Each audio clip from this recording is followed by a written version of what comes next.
நாஞ்சில் விஜயன் இஷ்யூவை நீங்கள் கேள்விப்பட்டிருப்பீங்க. ஏன்னா உங்களுடைய சக திருநங்கை அப்படி ஒரு குற்றச்சாட்டை வைக்கிறாங்க. நாஞ்சில் விஜயனை பற்றி தெரிஞ்ச திருநங்கைகள் நாஞ்சில் விஜயனை லவ் பண்ணியிருக்க மாட்டாங்க. திருநங்கைகள் எல்லாரையும் பார்த்தாலுமே நல்ல மதிப்பு தான். அம்மான்ற வார்த்தைக்கு தவிர மறு வார்த்தை பேச மாட்டார். நல்ல மனுஷன். இப்போ நாஞ்சில் விஜயன் உங்ககிட்ட உங்களை அம்மாவை பார்த்துருக்கலாம், ஆனால் அவங்க வைஷ்ணுவை காதலியாக பார்த்துருக்காரு அப்படிங்கிறத அவங்க சொல்கிறதா இருக்கு.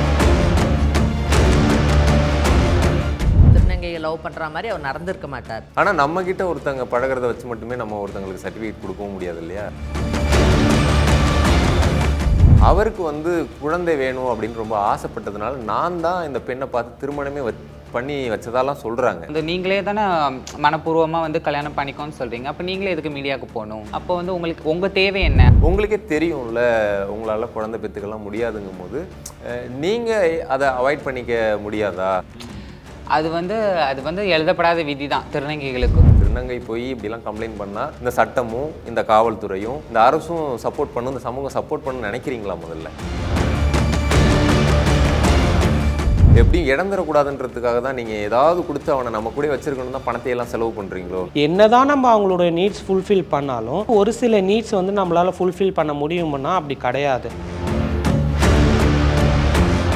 என்னை ஒருத்தர் காதலிக்கிறான் அப்படின்னா, என்னை ஒருத்தன் விட்டு போயிட்டா அப்படின்னா அவன் எந்த திசையில் இருக்கான்னு கூட நம்மளுக்கு தெரியாது. எல்லா இடத்துலையும் உங்களுக்கு பிளாக் பண்ணுறது. ஆமாம், எங்கே திடீர்னு எப்படி வேனிஷ் ஆனாங்கன்னே தெரியாது. அப்படி ஒருத்தவங்க நம்ம லைஃப்பில் இருந்தாங்களானே தெரியாத அளவுக்கு அவங்க வேனிஷ் ஆகிடுவாங்க. எப்படி டிரான்ஸ் உமன் இருக்காங்களோ அது மாதிரி டிரான்ஸ் மென் இருக்காங்களே. ஒரு திருநம்பி, ஒரு திருநங்கையும் திருநம்பியும் ஏன் திருமணம் செய்து கொள்ளக்கூடாதுன்னு ஒரு பொது புத்தியிலிருந்து ஒரு கேள்வி இருக்குது. எங்களுடைய முழு ஆசை, ஒரு வெளிப்பாடு, ஒரு வெக்கம்னா ஒரு ஆண்மகனை பார்த்தா எங்களுக்கு கிடைக்கும். ஒரு ஆண்களை பார்த்தா மட்டும்தான் எங்களுக்கு அந்த ஃபீலிங்ஸே வரும். மற்றபடி என்னதான் டிரான்ஸ்மென் இப்போ அவதரிச்சு வந்தாலுமே, அவங்க பார்க்க மேன்லியாவே இருந்தாலுமே எங்களுக்கு அவங்க மேல அந்த மாதிரி ஒரு அஃபெக்ஷன் வரதில்லை. நினைத்தாலே இனிக்கும் அப்படின்ற மாதிரி போவோம் ஜாலியா. திருநங்கைகளோட மைனஸ் பாயிண்ட் என்னன்னு பார்த்தா காதல் தான் சொல்லணும். காதலியாய் பயணிக்க தொடங்கி வேசியாய் விடை பெற்று விட்டேன். அந்த ஆசை வார்த்தைகள்ல மயங்கி நம்மளுக்கு ஒரு துணை இருக்கு அப்படின்னு சொல்லி இது பண்ணுவாங்க. அவனுக்கு நம்ம காதலியா இருந்திருக்கிறோமா இல்லை நம்ம ஒரு தாசியா இருந்திருக்கிறோமான்றதே தெரியாம அவங்களுக்கு போயிடும். நானும் லவ் பண்ண ஒரு பையனை, நீ தான் தனியாக குடும்பத்தை விட்டு ஒதுங்கி வாழ்கிறேன்னா என்னையும் உன்னை மாதிரி வாழ சொல்கிறேன், அந்த மாதிரி ஹர்ட்டான வார்த்தைகள் என்னை பேசி என்னை விட்டு போனாங்க. நம்மளுக்குன்னு உறவுகள் யாரும் இல்லை, நம்ம மேலே கேர் எடுத்துக்கிறதுக்கு யாரும் இல்லை அப்படின்னு நினைக்கும் போது திடுக்குன்னு ஒருத்தர் சாப்பிட்டியா அப்படின்லாம் சொல்லும் போது நம்மளுக்கு ஒரு இனம் புரியாத ஒரு ஆசை வந்துடும். அது அவங்க சொல்கிறாங்களோ இல்லையோ காதலை நாங்களே சொல்லிடுவோம். மோஸ்ட் ஆஃப் திருநங்கை காதல்னாலே கனவு தான் நான் சொல்லுவேன். கனவுல இப்படி வாழலாம் அப்படி வாழலாம் நினச்சிக்கலாமே தவிர நிஜத்தில் அந்த வாழ்க்கையை வாழ முடியாது. கடைசி வரைக்கும் அதை ட்ராவல் பண்ண முடியாது.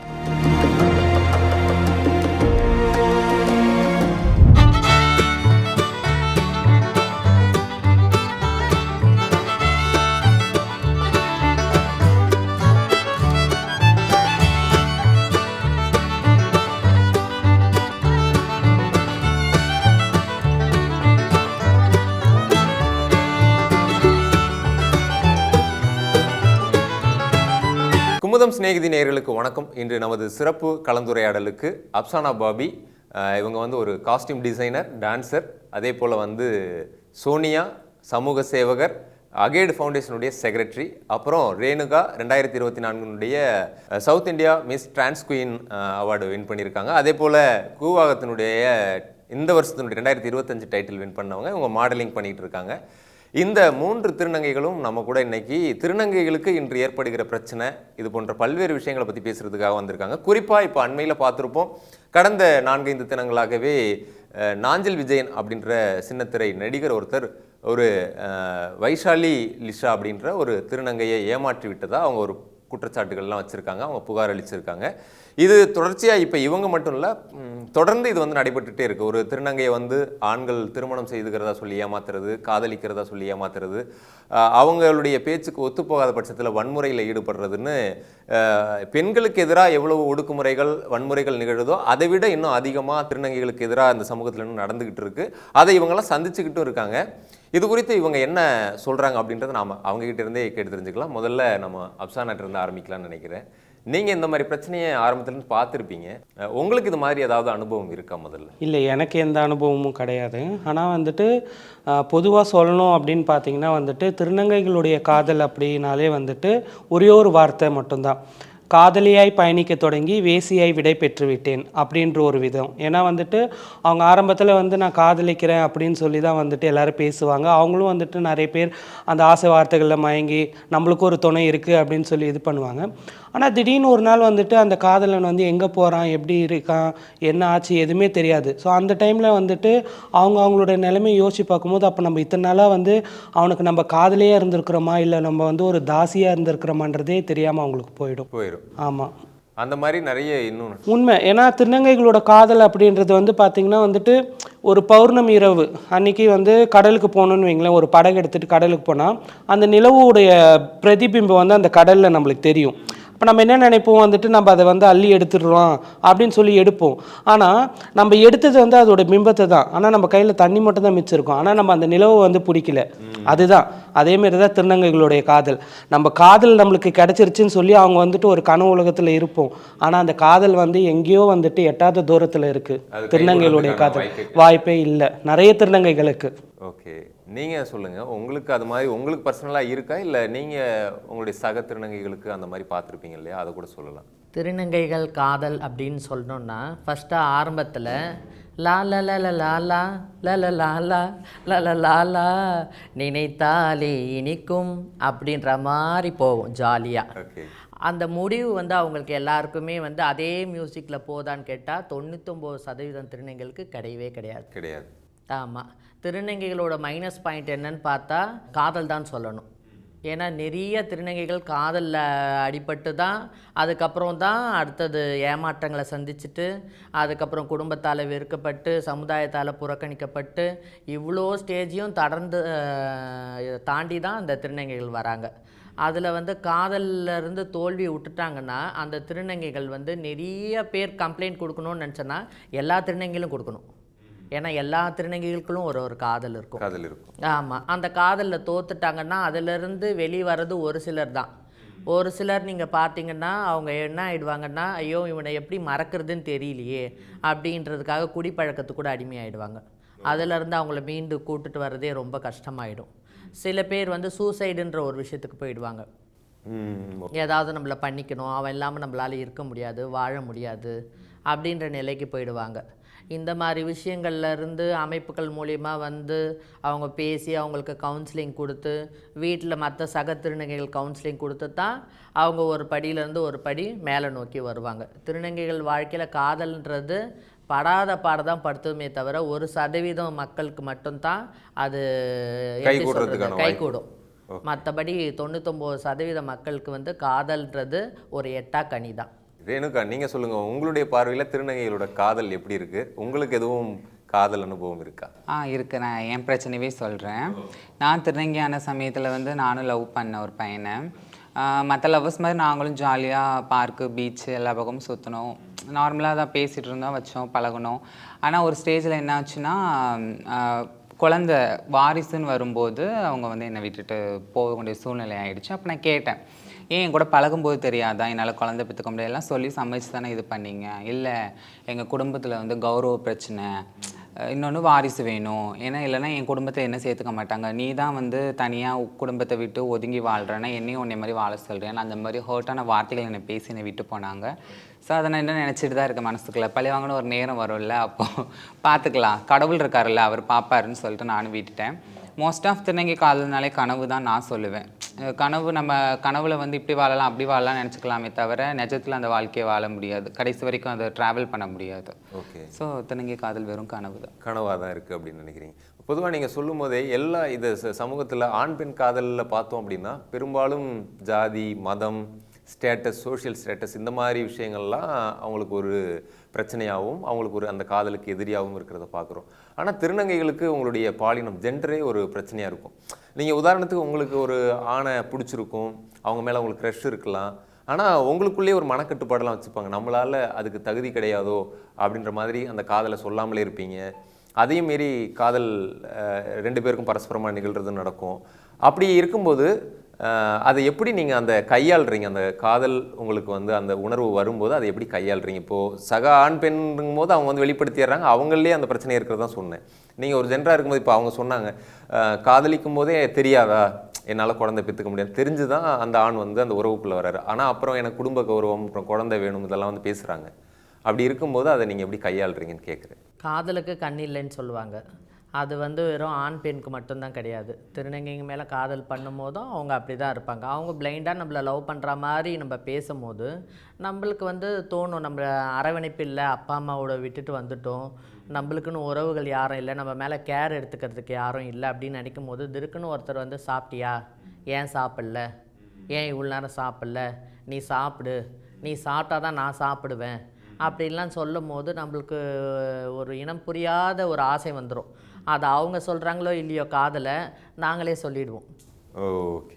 ஆமாம், நம்ம வந்து காதலை சொல்லிவிடுவோம். அதுக்கப்புறம் அவங்க கொஞ்சம் இது பண்ணுவாங்க, அதுக்கப்புறம் வந்து பேசுவாங்க. அதுக்கப்புறம் போக போக போக தான் தெரியும் அந்த ஆண் வந்து நம்மக்கிட்ட பழகிருக்கிறதுக்கு காரணம் ஏதோ ஒரு நீடுக்காக, ஒன்று உடலுக்காக இல்லைன்னா பணத்துக்காக, இந்த மாதிரி தான் அப்ரோச் பண்ணுற மாதிரி அது கடைசியில் புரியும். அது கடைசியில் தான் தெரியும். அப்படியே தெரிஞ்சால் கூட மனசு விட்டு கொடுக்காது. அது ஒரு நல்ல எப்படி சொல்கிறது, ஒரு சென்சிட்டிவான காதல் திருநங்கைகளோட காதலை சொன்னோன்னா. ஓகே. கொஞ்சம் மெச்சூரிட்டியான திருநங்கைகள் வந்து அதை புரிஞ்சு அதுக்கு ஏத்தாக்கில் கையாண்டுருவாங்க அந்த பிரச்சனையை. இதே வந்து 20 வயசுக்குள்ளே இருக்கிற திருநங்கையை லவ் பண்ணாங்கன்னா அவங்க வாழ்க்கை வந்து சூசைட் வரை போகுது. ஏன்னா கடந்த ஆண்டில் வந்து 25 வயசுக்கு உட்பட்ட திருநங்கை 22 பேர் வந்து சூசைட் பண்ணியிருக்காங்க லவ்னால. எல்லாமே காதல் பிரச்சனை. ஆமாம்.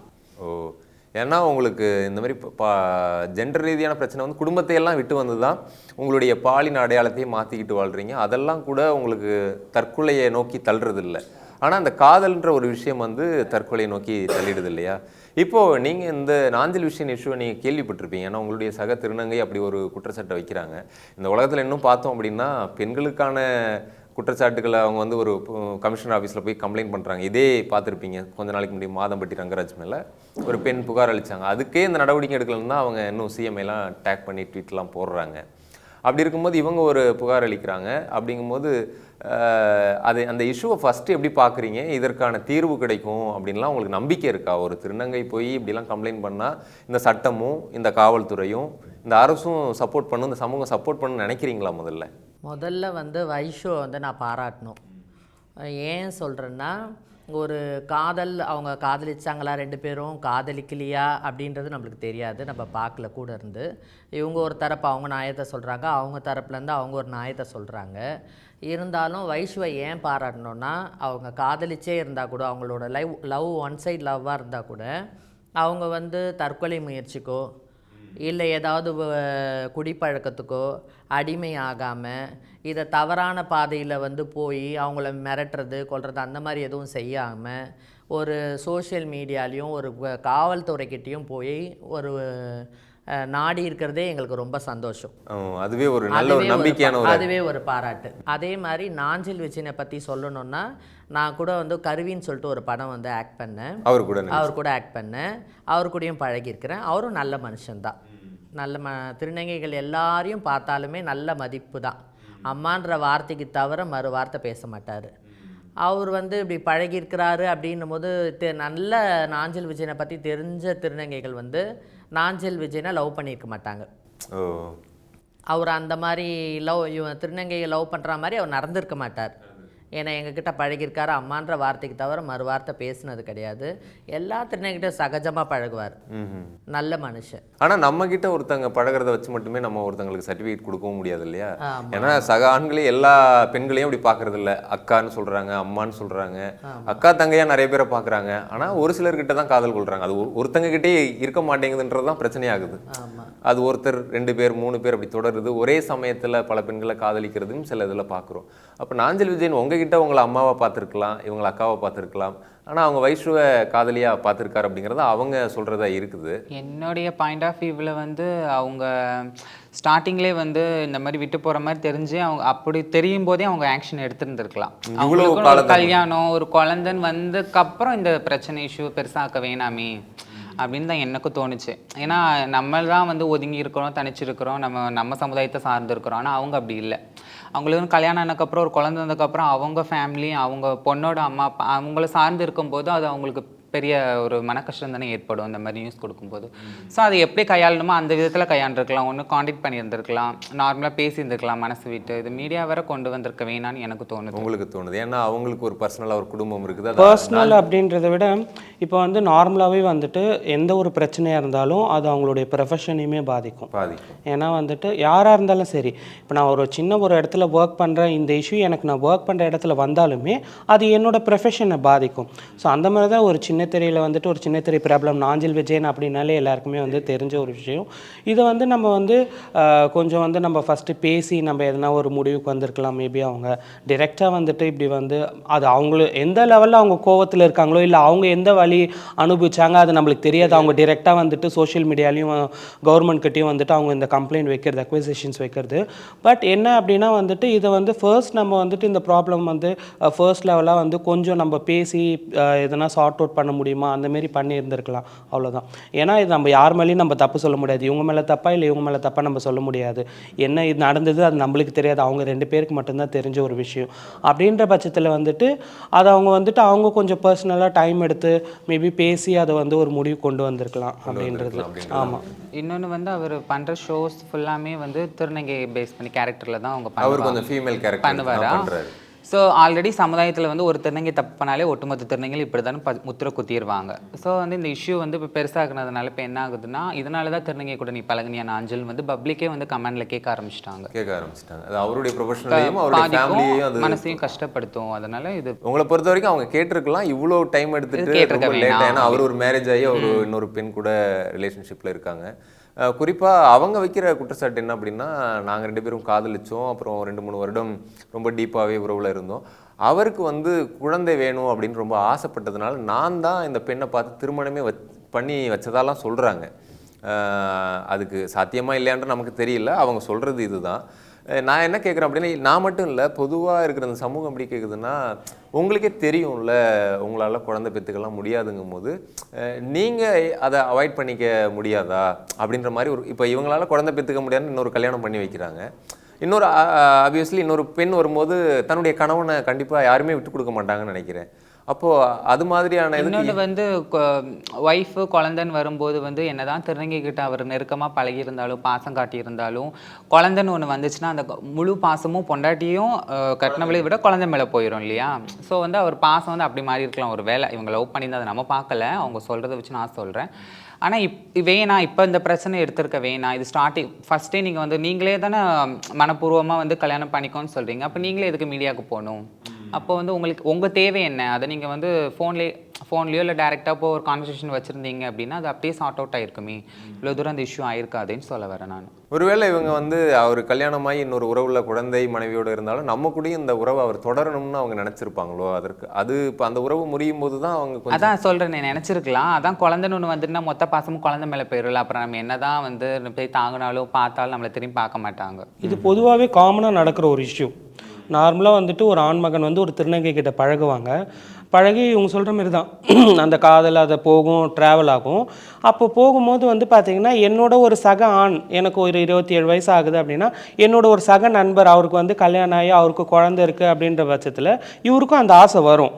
ஆனால் என்ன ஒரு விஷயம் அப்படின்னா நம்மளால் வந்துட்டு திருநங்கைகளால் குழந்தை பெற்றுக்க முடியாது அப்படின்ற ஒரு காரணத்தினால என்ன பண்ணுவாங்க, இவங்க வந்துட்டு ஒரு கல்யாணம் பண்ணிப்பாங்க. திருநங்கைகளும் ஒரு சில பேரை வந்து அதை அக்செப்ட் பண்ணிவிட்டு சரி பரவாயில்ல நீங்கள் இருங்க, எட்டனா வாரத்தில் ஒரு நாளாவது வந்து என்னை பார்த்துட்டு போங்க, அந்த இதுன்னு நம்ம பிரிய வேண்டாம், நான் உங்களை டிஸ்டர்ப்லாம் பண்ண மாட்டேன் அப்படின்ற பட்சத்துக்கு வரும். இவங்க அதை அக்செப்ட் பண்ணிப்பாங்க.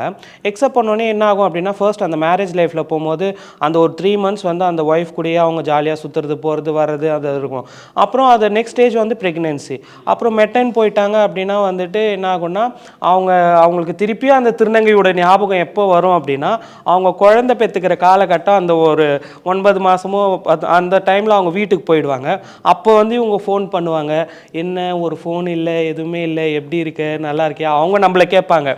நம்ம தான் வந்து இல்லை நீங்கள் என்ன சொல்லிட்டு போனீங்க இதுமாரி வாரத்தில் ஒரு நாளில் வந்து பார்க்குறேன்னு சொன்னீங்க, சரி ஓகே கல்யாணம் ஆயிடுச்சு நீங்கள் பார்த்துட்ருக்கீங்க போகிறீங்க வரீங்க, உடனே அவங்க அடுத்து நம்மக்கிட்ட என்ன சொல்லுவாங்க அப்படின்னா வந்துட்டு என்ன பண்ணுறது திருமணம் ஆயிடுச்சு, இப்போ நான் ஃபஸ்ட்டு நானும் என் மனைவி இருந்தோம், இப்போ அடுத்து வந்து ஒரு என் குழந்தைன்னு ஒன்று வரப்போகுது, நான் என் குழந்தைக்காக நான் ஓடணும் உழைக்கணும் அப்படின்னு சொல்லுவாங்க. அப்புறம் அந்த ஒரு 2 மாதம் இருப்பாங்களா, அந்த குழந்தை பிறந்த அடுத்த செகண்டே என்ன பண்ணுவாங்க அப்படின்னா அந்த குழந்தைகிட்ட போயிடுவாங்க. மொத்த பாசமும் என்ன ஆகிடும், அந்த குழந்தை மேலே போயிடும். சுத்தமாக மறந்துடுவாங்க, ஆள் அட்ரஸ் அடையாளமே இருக்காது. அந்த காலத்தில் வந்து கோவலன் வந்து கண்ணகி கல்யாணம் பண்ணிக்கிட்டாரு, மாதவி கிட்ட போயிட்டு காதல் பண்ணார், வந்தார் போனார். ஆனால் அப்போவே வந்துட்டு அவர் வந்து கண்ணகி கூட வந்துட்டு எல்லாத்தையுமே எழுந்து கண்ணகி கூட வந்துட்டு வேற எதுக்கு அவங்க போயிட்டாங்க. அப்படின்ற பட்சத்துக்கு மேபி அப்போ கூட வந்துட்டு மாதவிக்கு தெரிஞ்சிருக்கும் அவர் எந்த ஊருக்கு போயிருக்காரு வந்திருக்காருன்னு. ஆனால் இங்கே இவ்வளோ டெக்னாலஜி இம்ப்ரூவ் ஆகிருக்கு சமயத்தில் என்னை ஒருத்த காதலிக்கிறான் அப்படின்னா, என்னை ஒருத்தன் விட்டு போயிட்டான் அப்படின்னா அவன் எந்த திசையில் இருக்கான்னு கூட நம்மளுக்கு தெரியாது. ஆமாம், அந்தளவுக்கு இருக்குது. எல்லா இடத்துலையும் உங்களுக்கு பிளாக் பண்ணுறது. ஆமாம், எங்கே திடீர்னு எப்படி வேனிஷ் ஆனாங்கன்னே தெரியாது. அப்படி ஒருத்தவங்க நம்ம லைஃப்பில் இருந்தாங்களானே தெரியாத அளவுக்கு அவங்க வேனிஷ் ஆகிடுவாங்க. இல்லை, இந்த மாதிரி சூழ்நிலையில் பொது புத்தியில் இருக்கக்கூடிய இந்த சமூகத்தில் இருக்கும் கேட்குறது என்ன அப்படின்னா, இப்போ வந்து பொதுவாகவே இப்போ ஏற்கனவே நான் சொன்ன ஜாதி மதம்லாம் இருக்கு இல்லையா, ஒரு கம்யூனிட்டிகளில் தான் கல்யாணம் திருமணம்னு வரும்போது காதலிக்கும் போது யாரை வேணால் காதலிச்சிருவாங்க, எல்லாம் பண்ணுவாங்க. திருமணம்னு வரும்போது எங்கள் குடும்பத்தில் வந்து அது வந்து ஒத்துக்கலை அப்படின்ற மாதிரி ஒரே கம்யூனிட்டிக்குள்ளே பண்ணணும் அப்படின்ற மாதிரி இருக்கிறத பார்க்குறோம். அப்போ உங்களுக்குலாம் இந்த மாதிரி பிரச்சனை வரும்போது சிலர் என்ன சொல்கிறாங்க, அவங்களுக்கும் காதல் திருமணம்லாம் இருக்குது அப்படின்னா எப்படி டிரான்ஸ் உமன் இருக்காங்களோ அது மாதிரி டிரான்ஸ் மென் இருக்காங்களே, ஒரு திருநங்கையும் திருநம்பியும் ஏன் திருமணம் செய்து கொள்ளக்கூடாதுன்னு ஒரு பொது புத்தியிலிருந்து ஒரு கேள்வி இருக்குது. அந்த மாதிரி நீங்கள் அந்த உறவுக்குள்ளே எல்லாம் ஏன் போகிறது இல்லை, அதற்கான வாய்ப்புகள் இல்லாமல் இருக்குன்னு நினைக்கிறீங்களா? இப்போ திருநங்கைகள்னாலே வந்து மோஸ்ட்லி வந்து சின்ன வயசுலேருந்தே வந்து ஒரு பெண் தன்மை உடையவளாக தான் இருக்கிறா. ஒரு பெண்ணாக மாறணுங்கிறதுக்காக தான் நாங்கள் சர்ஜரி பண்ணுறோம், எல்லாமே பண்ணுறோம். ஸோ வந்து எங்களுடைய முழு ஆசை ஒரு வெளிப்பாடு ஒரு வெக்கம்னா ஒரு ஆண்மகனை பார்த்தா எங்களுக்கு கிடைக்கும். ஸோ அது காலங்காலமாக நடந்துக்கிட்டு வர்றதுனால ஒரு ஆண்களை பார்த்தா மட்டும்தான் எங்களுக்கு அந்த ஃபீலிங்ஸே வரும்.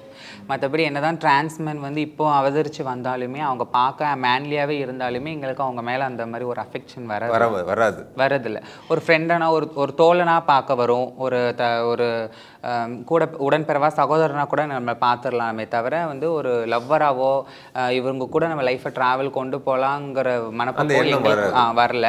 ஒரு சில திருநங்கைகளுக்கு வரல, ஏன்னா 5 பேர்லும் ஒன்று போல இல்லைல்ல, யாராவது ஒருத்தங்களுக்கு அப்படி ஒரு சில பேருக்கு வரும். ஒரு சில பேர் வந்து ஒரு ஆண்மகனை பார்த்தா மட்டுமே நம்மளுக்கு லவ் வரும், இல்லைன்னா கடைசி வரைக்கும் ஒருவேளை அப்படி வருது இல்லையா, யாராவது ஒருத்தங்களுக்கு வந்து அப்படி ஒரு திருநம்பியை நம்பி திருநங்கை போய் அப்படி அவங்க திருமணம் அப்படின்னு போதும் அது பீஸ்ஃபுல்லாக போகுதுன்னு நினைக்கிறீங்களா? இல்லை, ஒரு சிலருக்கு மட்டும்தான். ஏன்னா வந்து திருநம்பிகள் வந்துமே பார்த்தீங்கன்னா வந்துட்டு திருநங்கைகளுடைய காதல் மாதிரி திருநம்பிகளுடைய காதல் கிடையாது. அது எப்படிப்பட்டது? சுலபமானது. நான் வந்து ஒரு திருநங்கையாக நான் ஒரு கம்யூனிட்டிக்குள்ளே வரேன் அப்படின்னா நான் வந்தோடனே வந்து ஃபஸ்ட்டு நான் வந்து ஆதார் கார்டு, என்னோடய ட்ரான்ஸ் கார்டுலேருந்து ஆதார் கார்டு வாங்கணும்னு பார்ப்பேன், என்னோடய கெசட் மாற்றணும்னு பார்ப்பேன். இது எல்லாமே தான் நான் பார்ப்பேன். அதுக்கே எனக்கு லேட் ஆகும். அது இந்த சமயத்துலலாம் வந்து என் பாய் ஃப்ரெண்ட்லாம் கிடைக்கிறாங்களா போகிறாங்களா வராங்களான்றது ஒரு தனிப்பட்ட விஷயம். ஆனால் நான் ஒரு திருநம்பியாக வந்து ஒரு கம்யூனிட்டிக்குள்ளே வரேன் அப்படின்னா நான் பார்த்த திருநம்பிகள் வரைக்குமே நான் ஒரு திருநம்பியாக கம்யூனிட்டிக்குள்ளே வரேன்னா என் கூட ஒரு பொண்ணு வரும். ஆமாம், யாருன்னு கேட்டாக்கா அவங்க என் ஒய்ஃபுன்னுவாங்க. அடடா என்ன ஆச்சரியமாக இருக்கு. ஏன்னா வந்துட்டு ஷாக்கிங்காக இருக்கும். ஏன்னா வந்துட்டு ஒரு சில டைம் எனக்கு வந்து கொஞ்சம் ஜெலஸாகவே இருக்கும். என்னடா இவங்க கம்யூனிட்டிக்குள்ளே வரும்போதே வந்துட்டு பார்ட்னரோட கேட்டால் நான் கேட்பேன், எங்கம்மா உனக்கு பழக்கம்னா, இல்லை நாங்கள் ஸ்கூல்லேருந்தே ஃப்ரெண்ட்ஸ் அப்படின்வாங்க. உடனே நான் யோசிப்பேன், நான் கூட தான் ஸ்கூலில் வந்துட்டு நிறைய பேர் வந்து நான் என் கிளாஸ்மேட்ஸ் மேலே நிறைய எனக்கு அஃபெக்ஷன் வந்திருக்கும், அவங்களும் என் கூட நிறைய பேசுவாங்க போக. ஒருவேளை நம்மளுக்கு அந்த ஒரு இது இல்லையோ வாய்ப்பு இல்லையோ அப்படின்ற மாதிரி நம்மளுக்கு தோணும். ஆனால் உண்மையிலே இப்போ இவங்க சொன்னது போல் நிறைய டிரான்ஸ்மென்னாக மாறுறவங்க திருநம்பிகளாக மாறுறவங்களுக்கு பார்த்தா அவங்க சொல்கிற மாதிரி ஒன்று இருக்குது. அதிகமாக பெண்களுடைய காதல் கிடச்சிருது, பெண்களையே அவங்க திருமணம் பண்ணிக்கிறதுன்றது பார்க்குறோம். அது பின்னாடி அந்த உறவு சிக்கலாகுது பிரச்சனையாகுதுன்றது பார்க்குறோம். ஆனால் அது எதனால் அந்த இப்போ அவங்க சொன்ன மாதிரி இப்போ இவங்க ஸ்கூல் படிக்கும் போதும் இன்னொரு சகத்தோடனா இருந்திருப்பான் ஒரு பையன், இவங்களுக்கு ஒரு க்ரஷ் இருந்திருக்கும், காதலாக மாறி இருக்கும். ஆனால் இவங்க சொல்ல மாதிரி காதல்லையோ திருமணத்திலேயோ கை கூட்டுறதுக்கான வாய்ப்பு இல்லை, அது நட்போடையே முடிஞ்சிருக்கும். ஆனால் ஒரு திருநம்பியாக மாறுற ஒரு பெண்ணாக இருந்து திருநம்பியாக மாறுறாங்க. ஆனால் அவங்க வரும்போதே இப்போ என்னோடய ஒய்ஃப்னு சொல்கிறாங்க, லவ்வர்னு சொல்கிறாங்க. அது எதனாலன்னு நினைக்கிறீங்க அந்த வாய்ப்பு அவங்களுக்கு அதிகமாக இருக்கிறது?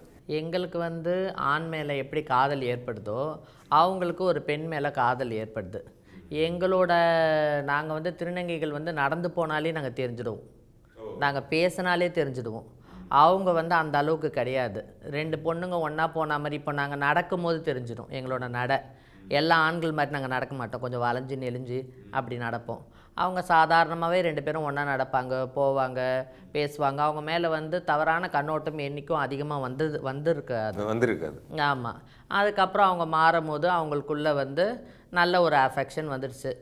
அதிகமாக வந்து எங்களை மாதிரி திருநங்கைகளை பார்க்கும்போது அவங்க என்ன பண்ணுவாங்க, மச்சினுச்சு அப்படின்னு விளாடுவாங்க, அம்மான்னு பேசுவாங்க. அதிகமாக எங்கள் மேலே அந்த மாதிரி ஒரு கண்ணோட்டம் அவங்களுக்கும் அதிகமாக வந்தது கிடையாது, எங்களுக்கும் அந்த மாதிரி வந்தது கிடையாது. ஆமாம். ஒருவேளை நீங்கள் சொல்கிற மாதிரி அவங்க பெண் உருவத்திலேயே பிறந்ததுனால அவங்க நீங்கள் சொல்கிற ரொம்ப ஈஸியாக அந்த காதலிக்கிற பொண்ணு வீட்டுக்கு போகிறது, அவங்க கேட்டால் ஃப்ரெண்டுன்னே சொல்லிக்கலாம், அந்த மாதிரி சிக்கல் வராமல் இருக்குதுன்றதுக்கு அந்த சாத்தியம் அதிகமாக இருக்கிறதுனால அது அவங்களுக்கு வாய்ப்பாக இருக்குன்னு நினைக்கிறேன். இல்லை, அது வந்து என்னென்னா அப்பியரன்ஸ் வைஸுமே வந்து பார்த்திங்கன்னா வந்துட்டு அவங்கள வந்து கண்டுபிடிக்க முடியாது. நான் ஒரு ஆணாக பிறந்து நான் ஒரு திருநங்கையாக வந்திருக்கேன் அப்படின்னா என்னோடய ஹைட் 6'1". என்னை எல்லோரும் பார்த்தாலே இப்படி பார்ப்பாங்க. ஏன்னா ஒரு பையன் வந்து பேசினாலே பயப்படுவான். அவன் என்னை பார்த்துட்டு போய் அப்புறம் எனக்கு இன்ஸ்டாலே எதுலேயே மெசேஜ் பண்ணுவான், நான் உங்களை இங்கே பார்த்தேன், ஏன் வந்து பேசுன்னு கேட்டால், நீங்கள் பார்க்க ஆள் அப்படி இருக்கீங்க, எனக்கு பயமாக இருந்தது, எங்கே அடிச்சிருவீங்களோ அப்படின்னு பார்த்தாலே தெரிஞ்சிடும். நான் இப்போ வந்து நான் சொசைட்டியில் நான் நடக்கிறனாலே நான் ஒரு திருநங்கை அப்படின்னு நான் தெரிஞ்சிடும், ஈவன் தோ நம்ம டிரான்ஸ்ஃபார்ம் ஆனாலுமே. ஆனால் திருநங்கைகள் என்ன அப்படின்னா வந்துட்டு அவங்களுக்கு என்ன அப்படின்னா வந்துட்டு உடல் ரீதியாக வந்து அவங்க எடுக்கிற அந்த ஹார்மோன்ஸாக இருக்கட்டும் இல்லை என்ன இருக்கட்டும், அவங்க என்ன இப்போ டிரெக்டாக அவங்களுக்கு வந்து முஸ்டாக்ஸும் அந்த பியர்ட்ஸும் வந்துடுது, வாய்ஸுமே சேஞ்ச் ஆயிடுது. இதுதான் இந்த வாய்ஸ் அண்ட் முஸ்டாக்ஸ் அண்ட் பியர்ட்ஸ் தான் வந்துட்டு ஒரு ஆண்மகன் அப்படின்றத வந்து நிரூபிக்கிறது. சமுதாயத்தில் பொதுவாக அப்படி தான். அப்படி இருக்கும்போது அந்த ஒரு சேஞ்சஸே அவங்களுக்கு வந்துடுது. நார்மலாக ஒரு இடத்துல இப்போ அவங்க உங்ககிட்டே வந்துட்டு ப்ரோ அதுமாரி உங்களுக்கு பேசுனா நீங்கள் வந்து சொல்லுங்கள் ப்ரோ என்னன்னு தான் நீங்கள் பேசுவீங்க, அவங்களாம் சொன்னால் தான் உங்களுக்கு தெரியும் அவங்க ஒரு திருநம்பி அப்படின்றது. ஆனால் நான் அப்படி கிடையாது. நான் டைரெக்டாக வந்துட்டு தம்பி அப்படின்னா நீங்களே வந்து கண்டுபிடிச்சிடுவீங்க, அக்கா சொல்லுங்கக்கா என்ன வேணும் அப்படின்றமே, அந்த மாதிரி தான். ஸோ இது ஒரு இது இருக்குது, அப்பியரன்ஸ் அண்ட் எவ்ரி திங், அதுவும் ஒரு இது மேட்டர் இருக்குது. நான் வெளியில் வந்துட்டு என் கூட ஒரு ஆண்மகன் வந்தால் அந்த ஆண் வந்துட்டு ஒரு திருநங்கை கூட போகிறான்றது எல்லாருக்குமே தெரியும். அப்போ வந்து அவனை யாருன்னா எதனா தப்பாக நினைப்பாங்களோ அப்படின்ற ஒரு தாட் அவனுக்கு வரும் கண்டிப்பாக. ஸோ நிறைய பேரோட லவ் வந்து பார்த்திங்கன்னா சீக்ரெட் லவ்வாகவே இருக்கும். ஒரு 5 மணிக்கு மேலே வீட்டுக்கு வருவான், அந்த வீட்டுக்குள்ளேயே வச்சு அவன் மல்லிப்பூ கொடுக்குறது என்ன, அவங்க 2 பேரும் வந்துட்டு காதல் வார்த்தைகள் பேசிக்கிறது எல்லாமே அந்த வீட்டுக்குள்ளேயே முடிஞ்சிடும். வெளியில் போகும்போது அவன் யாரோ இவங்க யாரோ அப்படின்ற மாரி இருக்கும். நிறைய பேர் வந்துட்டு சமுதாயம் எதனா சொல்லுமோ அவனை அப்படின்றதுக்காகவே வந்து வெளியில் கூட அவங்க கூட ட்ராவல் பண்ண மாட்டாங்க. ஆனால் திருநம்பிகள் கூட ஒரு பெண் வந்து ஒரு திருநம்பி கூட போகிறா அப்படின்னா அவள் திருநம்பி கூட போகிறான்னு யாருக்குமே அந்த டவுட்டே இருக்காது. ஒரு ஆண்மகன் கூட போகிறா அப்படின்ற ஒரு இதுதான் இருக்குமே. அவங்களா சொன்னால் தான் தெரியும் நான் ஒரு திருநம்பி அப்படின்ட்டு சொன்னதான் தெரியும். ஆமாம். அதே போல் இப்போ நீங்கள் சொன்னதை வச்சு கேட்குறேன், மேக்ஸிமம் ஆண்கள் வந்து என்ன உங்களுக்கு காதல் வந்திருக்கலாம், அவங்க நீங்கள் சாப்பிட்டீங்களா இல்லை சாப்பாடு வாங்கி தரது கொஞ்சம் கேரிங்காக இருந்தாலே உங்களுக்கு காதல் வந்துடும். அப்புறம் நீங்கள் சொன்ன மாதிரியே காதலை சொல்லிடுறீங்க. அப்படிங்கும்போது ஒரு ஆண் இயல்பாக வந்து அவனுடைய செக்ஷுவல் நீடை தான் பார்ப்பான் அப்படின்றது உங்களுக்கே புரியும். ஆனால் அதை தாண்டியும் ஏன் வந்து ஒரு ஆண் கூட அவங்க கூட ட்ராவல் பண்ணணும்னு நினைக்கிறீங்க? இப்போ நீங்களே சொன்னீங்க அந்த ஒய்ஃப் வந்துட்டால் குழந்தை பிறகுற அந்த ஒரு வருஷம் நம்மகிட்ட திரும்பி வந்து பேசுவாங்க, குழந்தை பிறந்தா சுத்தமாகவே வரமாட்டாங்க. அது தெரிஞ்சுமே அந்த உறவுக்குள்ளே ஏன் போகணும்னு நீங்கள் விரும்புறீங்க? அதுதான் இப்போ நாங்கள் ஃபேமிலியை விட்டு வந்து நாங்கள் அம்மா அப்பாவெல்லாம் விட்டு சொந்த பந்தத்தெல்லாம் விட்டு தான் திருநங்கையாக மாறி ஒதுக்கப்பட்டு வாழ்ந்துட்டு இருக்கோம். இப்போ எங்கள் தோழிகளோடு நாங்கள் வாழ்ந்துட்டு இருக்கும்போது நம்ம என்ன தான் பேசிட்டு வச்சுட்டு நம்ம ஜாலியாக இருந்தாலும் வாழ்க்கை ஃபுல்லாக அதே ட்ராவல் பண்ண முடியாது இல்லையா? அப்போது போகிற இடத்துல ஒரு ஆண்மகன் நம்மளை வந்து சாப்பிட்டீங்களா வச்சிங்களா நார்மலாக பேசுகிறதே. இப்போ நான் கலெக்ஷன் போகிறேன்னு வைங்களேன், யாசகம் கேட்க போகிறேன் அப்படின்னா ஒரு கடையில் ஒரு பையனை எனக்கு பிடிச்சிருக்கு, ஆனால் நான் அவங்ககிட்ட லவ் சொல்லலை. இப்போ நான் அதே அந்த லைனில் வந்து வாரத்துக்கு ஒரு நாள் போவேன், அந்த மாதிரி மாதத்துக்கு 4 வாட்டி போவேன். போகும்போது அவன் போகிறப்பெல்லாம் என்னை வந்து சாப்பிட்டீங்களா வச்சிங்களான்னு கேட்கும்போது நம்மளுக்கு ஒரு இனப்புரியாத ஒரு சந்தோஷம். எந்த ஆம்பளையும் நம்ம இப்போ கடைக்கு போய் யாசகம் கேட்க போனால் காசை கொடுத்துட்டு போ அந்த மாதிரி அலட்சியமாக பதில் சொல்லுவாங்களே. ஆனால் இவன் வந்து நம்மளை எப்போ பார்த்தாலும் சாப்பிட்டீங்களா, என்ன பண்ணுறீங்க, எங்கே இருக்கீங்க, எப்படி இருக்கீங்க, இந்த மாதிரி கேட்கும்போது நம்மளுக்கு ஒரு மனசுக்குள்ள ஒரு காதல் வந்துடுது. ஸோ அது மூலியமா வர்றது தான் அந்த காதல். அப்புறம் அந்த உறவு போகும்போது நீங்கள் கடைசியாக அது வந்து கசந்து போய் நிற்கும்போது பார்த்தீங்கன்னா நீங்கள் தான் எக்ஸ்ப்ளாய்ட் ஆகி நிற்கிறீங்க. அது குறிப்பாக வந்து பணத்தை எடுக்கிறது, அப்புறம் உங்களுடைய முக்கியமான காலகட்டத்தை அவங்களோட செலவிட்டுட்டு இழந்து போய் நீங்கள் தான் அதில் வந்து பாதிக்கப்பட்ட நபராக நிற்கிறீங்க இல்லையா? அது பல பேரை நீங்கள் உங்கள் வாழ்க்கையில் நடக்கலைன்னா கூட சக திருநங்கைகள் உங்களுடைய தோழிகளுக்கு நடக்கிறத பார்த்துருப்பீங்க. அப்படி தேர்ந்து ஏன் அதிலிருந்து உங்களால் அவேர் ஆக முடியலன்னு நினைக்கிறீங்க? அது வந்து கடவுள் விட்ட விதிங்க, அது மாற்ற முடியாது யாராலையும்.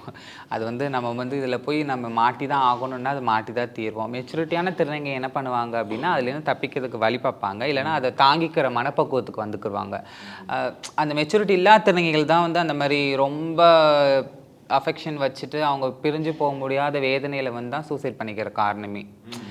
அது வந்து எழுதப்படாத விதி தான் திருநங்கைகளுக்கு. ஒருவேளை உங்களுக்கு பிடிச்சிருச்சு ஒரு ஆண், அவனுக்கும் நம்மளை வந்து அக்கறையாக இருக்கான்னு தோணுன பிறகு அவனை எப்படியும் இழந்துடக்கூடாதுன்றதுக்காக தான் நீங்கள் ஏதாவது கொடுத்து அவனை நம்ம கூட வச்சிருக்கணும் தான் பணத்தை எல்லாம் செலவு பண்ணுறீங்களோ? எப்படியாவது சம்பாரித்து அவனுக்கு காசை கொடுத்தாவது நம்ம கூட வச்சுக்கணுன்றதுக்கு. அதாவது என்ன அப்படின்னா, வீட்டிலேருந்து ஒரு சமுதாயத்தால் வந்துட்டு சமுதாயத்தாலையும் ஒடுக்கப்பட்டு வீட்டிலேருந்து விரட்டி விடப்பட்டு அதுக்கப்புறம் வந்துட்டு நம்ம வந்து யார் கூட இருக்கோம் அப்படின்னா வந்துட்டு திருநங்கைகள் கூட வந்து நம்மளும் ஒரு திருநங்கையாக இருக்கிறோம். அப்போ எனக்கு கிடைக்கிற உறவு வந்து பார்த்திங்கன்னா வந்துட்டு அம்மா, அக்கா, தங்கச்சி, பாட்டி, இந்தமாரி பெண்களான உறவுகள் தான் எனக்கு அங்கே கிடைக்குது. அந்த கிடைச்சிட்டே இருக்கிற சமயத்தில் திடீர்னு வந்துட்டு எனக்கு ஆண் அப்படின்ற ஒரு உறவு வந்து என்னை அரவணைக்கும் பொழுது வந்துட்டு அவங்க என்ன பண்ணுறாங்க அப்படின்னா, எங்கே அந்த ஆணுடைய உறவை வந்து நம்ம இழந்துடுவோமோ அப்படின்றதுக்காகவே அவன் நம்மளை விட்டு போகக்கூடாதுன்றதுக்காக இப்போ அவனுக்கு பைக் பிடிக்கும் அப்படின்னா வந்துட்டு ஒரு சிலர் அந்த பைக் வந்து கிஃப்ட் பண்ணுவாங்க. அவனுக்கு எதனா ஒரு கஷ்டம் வந்துச்சுன்னா உடனே இவங்க வந்துட்டு இவங்க கஷ்டப்பட்டு தான் அது வந்து இது பண்ணியிருப்பாங்க. ஏன்னா யாசகம் கேட்பாங்க, இல்லைன்னா நைட்டு ஃபுல்லாக வந்து கண் முழிச்சு பாலியல் தொழில் பண்ணுவாங்க. ஸோ இந்தமாரி செக்ஸ் ஒர்க் பண்ணி நான் எவ்வளோ கஷ்டப்பட்டாலும் பரவாயில்ல, அந்த மணி வந்துட்டு நான் அவனுக்கு கொடுத்துடணும். அவனுக்கு அந்த நீடு இருக்குல்ல, அந்த நீடு இருக்கவே தான் அவன் அங்கே போகிறான் இங்கே போகிறான். அந்த நீடை வந்துட்டு நம்ம ஃபுல்ஃபில் பண்ணிட்டோம் அப்படின்னா ஏன் அங்கே போகிறான் அப்படின்ற ஒரு தாட் வந்துட்டு நிறைய பேருக்கு இருக்குது. ஸோ அதனால் என்ன பண்ணிடுறாங்க, அவனோட நீட்ஸ் எல்லாமே வந்துட்டு இவங்க ஃபுல்ஃபில் பண்ணிடுறாங்க. ஃபுல்ஃபில் பண்ணிவிட்டு அவன் நம்ம கூட தான் இருந்துருவான் அப்படின்னு நினச்சிடுறாங்க. ஆனால் என்ன தான் நம்ம அவங்களோட நீட்ஸ் ஃபுல்ஃபில் பண்ணாலும் கடைசியில் வந்துட்டு ஒரு சில நீட்ஸ் வந்து நம்மளால் ஃபுல்ஃபில் பண்ண முடியும்னா அப்படி கிடையாது. ஸோ இதை வந்து ஒரு சில திருநங்கைகள் வந்துட்டு பிரேவாக வந்துட்டு அதை எடுத்துக்கிறாங்க. இப்போ நான் ஏன் வந்துட்டு காதலில் போகல அப்படின்னா வந்துட்டு உண்மையாலுமே வந்து இப்போ இருக்கிற ஜென்ரேஷனில் வந்துட்டு பெண்களுடைய திருமண வாழ்க்கையே நிலையானது கிடையாது. ஆமாம், உண்மையாகவே நான் சொல்கிறேன். பெண்களுடைய காதலாக இருக்கட்டும் சரி, பெண்களுடைய கல்யாணமாக இருக்கட்டும் சரி, நிலையானதாகவே நான் கிடையாது. நான் நிறைய பெண்களை பார்த்துருக்கேன். என்னம்மா என்ன பண்ணுறீங்க அப்படின்னா, இல்லை என் கணவர் வந்துட்டு என்னை விட்டுட்டு போயிட்டாரு, நானும் அவருக்கும் மனஸ்தாபம். இப்போல்லாம் சும்மா ஒரு சின்ன சண்டைனா கூட அவங்க டிவோர்ஸ், அவங்களும் சரி இவங்களும் சரி பிரிஞ்சிடுறாங்க. அப்படின்றப்ப ஒரு திருநங்கையாக வந்து சமுதாயமே இப்போ தான் ஏற்றுக்கிட்டு வருதுன்றப்ப அந்த திருநங்கையுடைய கல்யாணத்தை வந்து ஒருத்தங்க ஏற்றுக்கிட்டு இருப்பாங்களா அப்படின்றது என்னை பொறுத்த வரைக்கும் அது வந்து it's not like it's impossible for 99% of trans women's. So நான் இதை தான் நான் எடுத்துப்பேன். எனக்கு என்ன அப்படின்னா, காலங்காலமாக பெண்கள் எப்போதுலேருந்தோ இருக்காங்க, ஆண் பெண். அது அப்படிப்பட்ட பெண்ணுக்கே வந்துட்டு ஒரு கல்யாண வாழ்க்கையும் சரி காதல் வாழ்க்கையும் சரி நிலையானதான இல்லைன்ற பட்சத்தில் திருநங்கையான எனக்கு கல்யாணமோ காதலும் வந்துட்டு ஒரு கேள்விக்குறி தான். அதனால வந்துட்டு நான் எப்பயுமே அந்த காதலும் கிடையாது, கல்யாணமும் கிடையாது அப்படின்னு கிடையாது. திருநங்கைகள் வந்து சின்ன வயசில் வந்து பொண்ணு மாதிரி வேலை செய்வாங்க, பொண்ணு மாதிரி போவாங்க, அவங்களோட நடவடிக்கைகள்லாம் லேடிஸ் மாதிரியே இருக்கும். அப்போ குடும்பத்தில் வந்து அதிகமாக கண்டுபிடிக்க மாட்டாங்க. அந்த திருநங்கைக்குமே தெரியாது நான் ஒரு திருநங்கை தான், நான் பொண்ணு மாதிரி பண்ணுறேன் அப்படின்றது தெரியவே தெரியாது. பசங்கள்லாம் கூட கிண்டல் பண்ணுவாங்க, நீ என்ன பொம்பளை மாதிரி பண்ணுற அப்படி இப்படின்னு சொல்லிட்டு ஏதாவது ஒரு பேர் சொல்லி கிண்டல் பண்ணுவாங்க. அது ஒரு 16 வயசு 15 வயசு வரும்போது எப்படி ஒரு பெண் ஒரு 15 வயசு வரும்போது ஒரு ஏஜ் அட்டன் பண்ணுறாங்களோ, ஆணுக்கு எப்படி ஒரு மீசை முளைக்குதோ ஒரு 13-14 வயசுக்கு மேலே, அதே மாதிரி இந்த திருநங்கைகளுக்கு அவ்வளோ நாள் பெண் மாதிரி வேலை செஞ்சுட்டே வந்தவங்களுக்கு இந்த ஆண் மேலே காதல் வர்றது, அவங்கள பார்த்தா வெக்கம் வர்றது, இந்த மாதிரியெல்லாம் வந்து சுச்சுவேஷன் இருக்கும்.